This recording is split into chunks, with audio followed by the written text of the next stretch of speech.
Primeiro, senhor presidente, sobre os inquéritos da Polícia Federal que estão chegando aqui, o senhor em algum momento disse que nós não estamos falando sobre ele.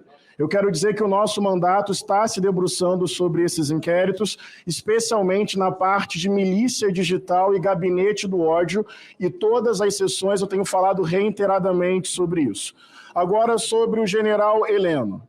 Em primeiro lugar, estamos diante de um general que considera que em 1964 foi um movimento legítimo, não um golpe de Estado.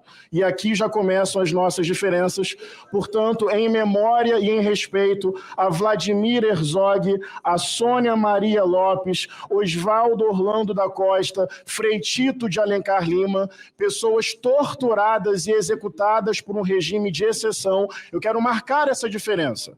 A pessoa que está aqui na nossa frente hoje acredita que o que aconteceu em 64 foi um movimento legítimo. E aqui temos uma diferença fundamental que precisa ser didática para toda a sociedade brasileira. Acredito que o senhor está do lado dos torturadores e eu estou do lado dos torturados. Além disso, faz todo sentido o general Heleno ser uma referência, ser uma inspiração, quase um herói para quem defende o golpismo no Brasil. O ódio, a desinformação, os ataques à democracia e à misoginia. Isso não é surpreendente, isso é coerente. Ele é, de fato, um ícone da extrema-direita e do bolsonarismo. Hoje, agora há pouco, o general Heleno, peço sua atenção nesse momento, o senhor disse que os acampamentos em frente aos QGs eram ordeiros e pacíficos. Mas como foi dito aqui, nesta CPMI, muitos indícios de crime lá dentro. Mas eu quero chamar a atenção para uma coisa, senador Contarato. Independente dos crimes que aconteciam lá dentro, a pauta pública desses acampamentos era ilegal e inconstitucional, defendendo uma intervenção militar e deslegitimando o processo eleitoral. Então, hoje, o ex-ministro do GSI disse publicamente que ele considerava um acampamento que pedia um golpe de Estado ordeiro e pacífico. Isso é absolutamente absurdo. Eu não estou nem me referindo aos crimes cometidos internamente. Estou me referindo à pauta pública do acampamento. Intervenção militar, intervenção no STF, deslegitimar o resultado eleitoral. Chega um general e diz: aquilo era ordeiro e pacífico. Tem que ficar registrado e tem que bancar corajosamente a própria opinião, no meu entendimento. Além disso, no dia 7 de dezembro, o senhor disse textualmente, acabei de ouvir novamente para não ter dúvida, estou entre os muitos que não reconhecem o resultado eleitoral. É que o senhor, para se proteger, não ser indiciado, condenado e preso, está preferindo se desdizer. Mas também quero deixar registrado aqui, o ex-ministro do GSI, pessoa diretamente ligada a Bolsonaro, disse no dia 7 de dezembro do ano passado: estou entre os muitos que não reconhecem o resultado eleitoral. Senhor presidente, é óbvio que isso inflama atitudes golpistas. É óbvio que isso inflama atitudes que vão contra a democracia e o próprio resultado eleitoral. Mas não é uma postagem de um indivíduo numa rede, em um momento. É o ex-ministro do GSI, na época ministro, dizendo: eu estou entre aqueles que não reconhecem o resultado eleitoral. Hoje, na minha opinião, numa estratégia até legítima de defesa, é melhor se desdizer para não ser preso daqui a pouquinho. Mas é importante deixar isso absolutamente registrado. E ele minimizou tudo o que aconteceu: bloqueio em estradas, acampamentos golpistas, 12 de dezembro, 24 de dezembro, minutas de golpe, reunião com a cúpula das forças, tudo ele tratou como uma coisa menor e sem importância. Mas vamos seguir, general Heleno.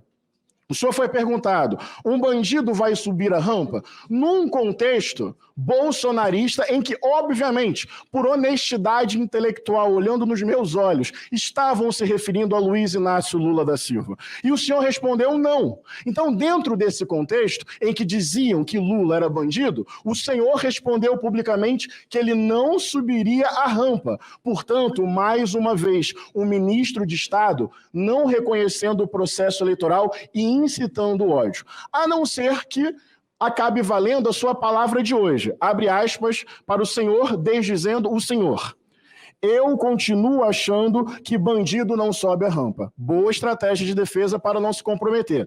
Mas se isso for verdade, então temos um fato político interessante. Uma das maiores expressões da extrema-direita bolsonarista golpista está dizendo textualmente que Lula não é um bandido, porque ele subiu a rampa e o senhor sabe disso. Então, em termos políticos, é bom avisar a todos os discípulos do senhor que o senhor está dizendo publicamente, para não se comprometer, que Luiz Inácio Lula da Silva não é um bandido, porque ele subiu a rampa. E segundo o senhor hoje, abre aspas, eu continuo achando que um bandido não subirá a rampa.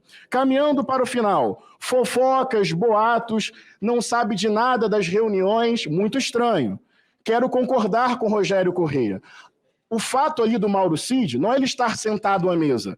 Para efeito de uma delação premiada, ele não precisava falar, ele precisava escutar. E o senhor sabe disso. Então, o que o senhor chama de fofocas e boatos, tem um ex-ajudante de ordens de Bolsonaro, que o senhor disse que a função de um ajudante de ordens é obedecer aquele que está acima na hierarquia. Bem, ele fez uma delação premiada e chegou ao nosso conhecimento de todo mundo, que houve uma reunião com a cúpula das Forças Armadas. Não é um boato no corredor que ninguém sabe.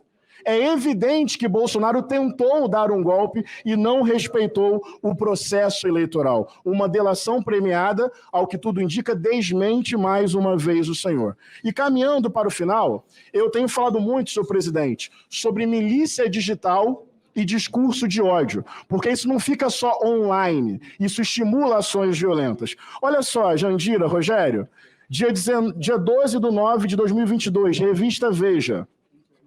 O ataque misógino que o general Heleno divulgou contra mulheres petistas. PF manda sua tropa com canhões para provar que Bolsonaro não é imbrochável. É o status do WhatsApp do general. Misoginia. Ódio a quem pensa diferente. Isso aqui, no governo Bolsonaro, como piada já seria péssimo, porque eu sou daqueles que não ri do sarcasmo do outro. Inclusive, hoje, quando a Jandira disse que foi ameaçada de morte, concordando ou não, esquerda, centro ou direita, é uma mulher dizendo, eu fui ameaçada. Depois que ela disse isso, houve risos. Eu não sei se isso é esquerda ou direita. Isso é civilização ou barbárie. Isso é bom senso ou mau caratismo. Porque nós podemos divergir, mas quando uma mulher diz que está sendo ameaçada de morte, no mínimo o silêncio, jamais o sarcasmo. O sarcasmo é a prova de um coração completamente corrompido, uma consciência cauterizada. Mas para terminar, no último minuto, eu quero pegar um Twitter do general Heleno, uma das maiores expressões golpistas desse país, que diz que 64 foi um movimento legítimo. Agora talvez nem diga isso mais para tentar mais uma vez se defender. Olha o Twitter. Parabéns ao Papa Francisco, líder maior da Igreja Católica, pelo gesto de compaixão. Ele recebeu Lula no Vaticano. Confraternizar com um criminoso condenado em segunda instância a mais de 29 anos de prisão, não chega a ser comovente, mas é um exemplo de solidariedade a malfeitores tão a gosto de esquerdistas. Mas vamos lá. Exato. Senhor presidente, vou parar e o senhor... Isso aqui é muito sintomático. Isso é muito sintomático. Vou dar retweet, por aí vai. Eu acho tudo isso didático para a sociedade brasileira. É óbvio que o general Heleno, como o coronel Ustra, como Bolsonaro, será herói de quem defende esse tipo de lógica de sociedade. Só quero chamar a atenção para uma coisa. O processo foi anulado. O juiz foi considerado parcial. Na segunda instância, os desembargadores acabaram julgando provas consideradas corrompidas e corruptas. Esse indivíduo foi, portanto, liberado, concorreu à eleição no passado. O senhor lembra, senhor general Heleno? Sabe qual foi o término? Esse indivíduo aqui ganhou na urna, que o senhor disse hoje que funcionou, do seu projeto, e é o atual presidente da República, Luiz Inácio Lula da Silva.